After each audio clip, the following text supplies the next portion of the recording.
Cet iris qu'on appelle l'iris barbu, avant on l'appelait l'iris germanica. Et l'iris germanica, c'est la variété pure botanique. D'accord. Comme ces iris sont tous issus de croisements, ce ne sont plus des iris botaniques, on les appelle des iris barbus. Donc barbata, arlata. Donc l'iris est composé, c'est 3 fleurs en fait. Sur le dessus, il y a 3 pétales. D'accord. Sur le dessous, il y a 3 sépales qui portent la barbe. Et la barbe, c'est cette langue pleine de poils qui a un attrape-couillon pour attirer les bourdons. Voilà. Les bourdons qui sont les insectes pollinisateurs. Les principaux pollinisateurs des iris, pas les abeilles qui n'ont pas la morphologie physique, je pense, pour.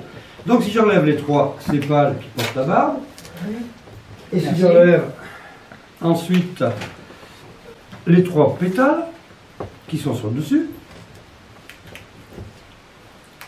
je vois qu'il y a encore du monde qui se flanque, et ce sont les 3 couples de reproducteurs, mâles et femelles.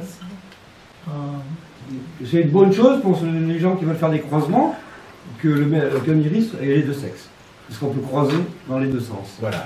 Ça peut augmenter les chances. Les variétés. D'accord. Quand on veut créer une nouvelle variété. Si je prends la variété A, la variété comme père, la variété B comme mère, je peux croiser, je peux me servir de A comme père, B comme mère, ou A comme mère et B comme père. Donc ici nous avons, alors, je sais plus, je vais essayer d'en trouver un à peu près correct. Normalement, voilà.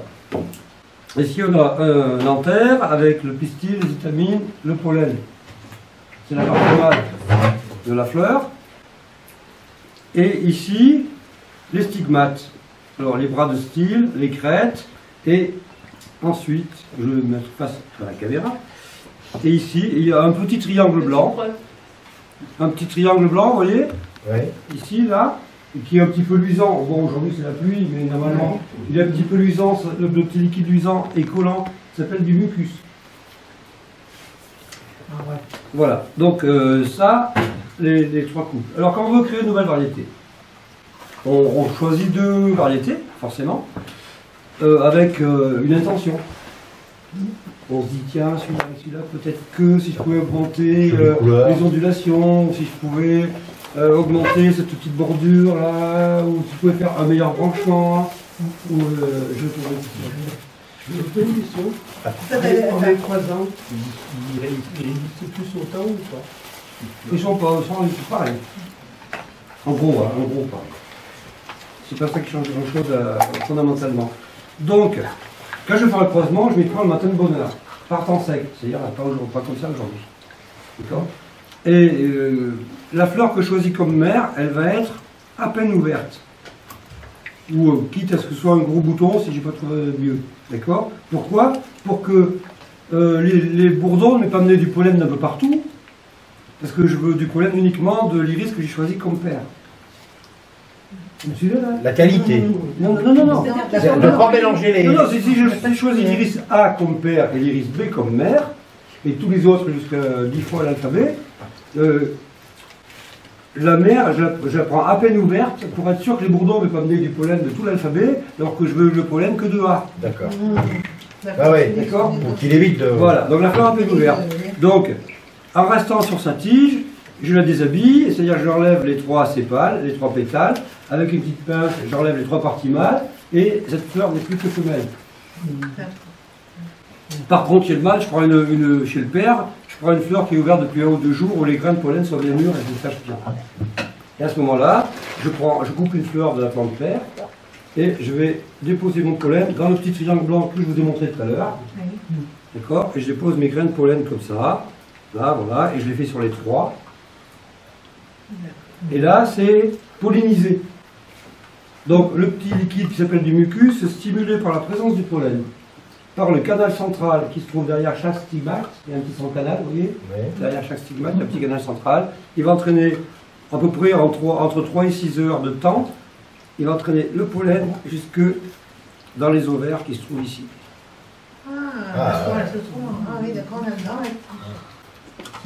Donc nous on fait la même chose que les bourdons, sauf qu'on choisit les parents. Ensuite, s'il y a fécondation, parce qu'on a pollinisé, mais s'il y a fécondation, des fois si j'en faisais ce matin, il faut arrêter tout. Voilà. S'il y a fécondation, ces ovaires ils vont se mettre à enfler. Et à la fin de l'été, je me retrouve avec un fruit plus ou moins en forme un peu d'un petit ballon de rugby parce qu'on voit les cloisons, de la couleur ocre, plus ou moins un fruit plus ou moins allongé, plus ou moins ventru. D'accord? Donc il y a les graines dedans. Les graines dedans. À la fin de l'été, on récolte ces graines. Je les sème à l'automne dans des petits godets. On les repique au printemps 2019, on repique des petits poireaux. Et en 2020, pour les plus courageuses, 2021, pour les plus paresseuses, on verra les fleurs. Ah, quand même, ouais. Pour un certain temps. Donc, alors là, qu'est-ce qui se passe? Comme c'est pas encore assez magique, je vous rappelle que donc, tous ces iris sont déjà issus du croisement. Donc ça veut dire quoi? Ça veut dire que si j'ai 40 graines dans ce fruit, et que les 40 graines me donnent 40 fleurs dans 2 ans, chaque fleur sera différente. Comme nous. Parce qu'on va trouver des caractères de la mère, des caractères du père, des caractères des 2 grands-pères et des 2 grands-mères, des 2 arrière-grands-pères et des 2 arrière-grands-mères. Donc, plus on a un potentiel génétique diversifié, chez les ascendants, plus on risque d'avoir de la diversité dans les descendants. Est-ce que ça peut se faire naturellement, tout ça? Les bourdons le font. Ah oui, les bourdons le font. Bon, alors naturellement, les hybrides, on peut avoir des hybrides d'iris parfaits. Alors on parle de croisement. Dans les croisements, ils peuvent faire des croisements. En fait, on ne parle pas d'hybride, c'est de l'hybridation, mais on parle de croisement. L'hybridation, parce qu'après, c'est 2 variétés pures en général, l'hybridation, qui vont donner un hybride F1, donc pour des tomates, pour des haricots verts, pour d'autres choses. Donc les 40 graines que vous avez récupérées, c'est ce que vous disiez, 40 graines à peu près. Oui. Ça sera 40 différents. Ça sera, 40 fleurs différentes. Il n'y aura jamais de jumeaux quoi, dans les 40. Des vrais jumeaux, il y a peu de chance. Mais des teintes différentes. Des grandes ressemblances. Avec des teintes. Oui, des ressemblances, mais comme nous, on a un nez qui est un peu comme ça, l'autre il aura un nez un peu. Ouais, d'accord. Donc en fait, qu'est-ce qui se passe? Ce qu'on apprend finalement à la sortie, c'est que par la graine, on peut reproduire l'iris. Je dis bien reproduction par la graine, comme la plupart des végétaux se reproduisent par pollinisation. Mais on ne sait jamais ce qu'on va avoir. Avec des variétés issues de croisement, on ne sait jamais ce qu'on va avoir par la graine. Mais c'est justement le plaisir. Le plaisir de... Oui, mais d'accord. Mais c'est la création. La création. Par contre, la multiplication se fait par le rhizome. Le rhizome, c'est un clone. Donc par le rhizome, si dans mes 40 graines, là, je les sème, mettons que j'en ai que 10, d'accord? J'ai un numéro de 1 à 10. La fleur numéro 3, tous issus des mêmes parents. La fleur numéro 3, par le rhizome, fera toujours la fleur numéro 3. La fleur numéro 5, par le rhizome, fera toujours la fleur numéro 5. C'est fixé dans le rhizome, la génétique. C'est une fixation. Voilà. Donc la multiplication, c'est ça par les rhizomes. C'est comme le bouturage, c'est une forme de multiplication, le greffage, c'est une forme de multiplication, mais pas de reproduction. Sauf que la fleur numéro 3 que vous dites, elle aura des gènes qui viendront de ses arrière-grands-parents. Ah mais toutes les fleurs ici. C'est comme nous, quoi. Comme nous, c'est du végétal, mais c'est comme nous. Comme la race humaine. Si vous avez 40 enfants, ils sont différents. Voilà, c'est ça. C'est plus qu'exceptionnel. Dégénéré, ça veut pas parler de génétique. Dégénéré, ça veut dire, étymologiquement, ça veut dire qu'il y a une transformation des gènes. Oui. Donc, il peut y avoir une mutation sur tous les 20 ans, peut-être, j'en sais rien, sur un truc. Encore, il faut être sûr que ça soit définitif. Donc, ce qui peut se passer, c'est que voilà, nous, moi je corresponds avec les plus grands créateurs mondiaux et les collectionneurs du monde entier. On fait tous visiter nos jardins. Quand quelqu'un arrive chez nous, d'un pas pressé, ou avant de nous dire bonjour et nous dit j'ai une question à vous poser, on la connaît tous. Partout dans le monde entier, c'est la même. Mes iris ont changé de couleur. Ont changé de couleur. Ah oui. Nous tous, on n'a jamais vu ça.